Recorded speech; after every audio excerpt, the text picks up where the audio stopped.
Pan গরম হলে ওতে তেল দিয়ে তেলটা গরম হওয়ার জন্যে অপেক্ষা করব। এবার ডুমো করে কাটা পটলগুলো এতে ভালোভাবে ভেজে নেব।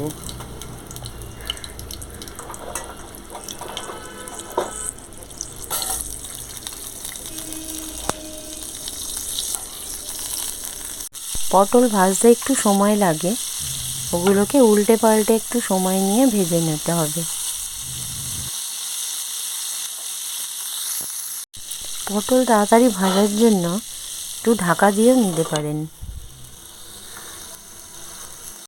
পটল যতক্ষণ ভাজা হবে তার মধ্যে একটা ছোট বাটিতে আদা রসুন পেস্ট করে রেখেছিলাম, তাতে একটু জল দিয়ে গুলে আর একটু হলুদ দেব আর একটু লাল লঙ্কার গুঁড়ো দিয়ে মিশিয়ে রাখবো। এতক্ষণে পটল বেশ ভাজা হয়ে গেছে। যে দিকটা ভাজা হয়নি সেগুলো একটু উল্টে পাল্টে আর একটু ভালো করে ভেজে নেব। দেখবো যেন সব পাশটাই পটলের ভাজা হয়।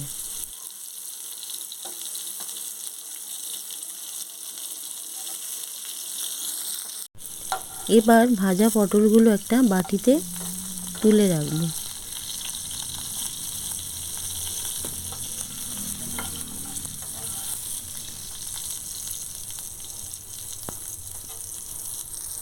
দেখুন পটলগুলো বেশ ভালোভাবেই ভাজা হয়ে গেছে। এবার ওই তেলেই ডুমো করে কাটা আলুগুলো ভালোভাবে ভেজে নেব। যদি তেল কম থাকে আর একটু তেল দিয়ে নেবেন।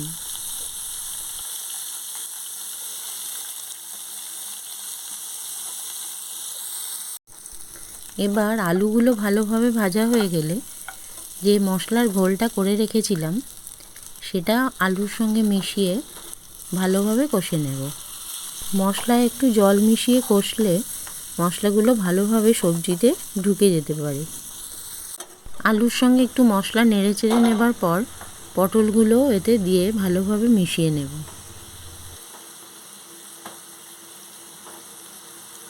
এরপর গ্যাসের ফ্লেম কম করে ঢাকা দিয়ে কিছুক্ষণ রান্না হতে দিতে হবে। মশলাটা ভালোভাবেই কষা হয়ে গেছে। এবার এটাকে একটু উল্টে পাল্টে দেব যাতে সব দিকেই মশলাটা ভালোভাবে লেগে যায় আর তার সঙ্গে কষে যায়। পটলটা ভালোভাবেই নেড়ে চেড়ে দেওয়া হয়ে গেছে। এবার এতে জল দিয়ে দেব 2 কাপের মতো, দিয়ে রান্না হতে দেব। একটু জলটা ফোটার জন্য ওয়েট করছি। তারপর এতে ঢাকা দিয়ে রান্না করব কিছুক্ষণ। জলটা ফুটে গেছে, এবার এতে স্বাদ মতো নুন দিয়ে দেব। এবার ঢাকা দিয়ে কিছুক্ষণ রান্না হতে দেব। প্রয়োজন মতো গ্রেভি রেখে এবার গরম মশলা দিয়ে একটু সামান্য ফুটিয়ে এটাকে নামিয়ে নেব। গরম মশলা যাতে তরকারির মধ্যে ভালোভাবে ঢুকে যায় তার জন্য আমি ঢাকা দিয়েছিলাম। এবার আমার পটলের তরকারি রেডি। রোজকার খাওয়ার জন্য রুটি, পরোটা বা ভাতের সঙ্গে খুব ভালোই লাগবে। বন্ধুরা, আপনাদের কেমন লাগলো কমেন্টে জানাবেন।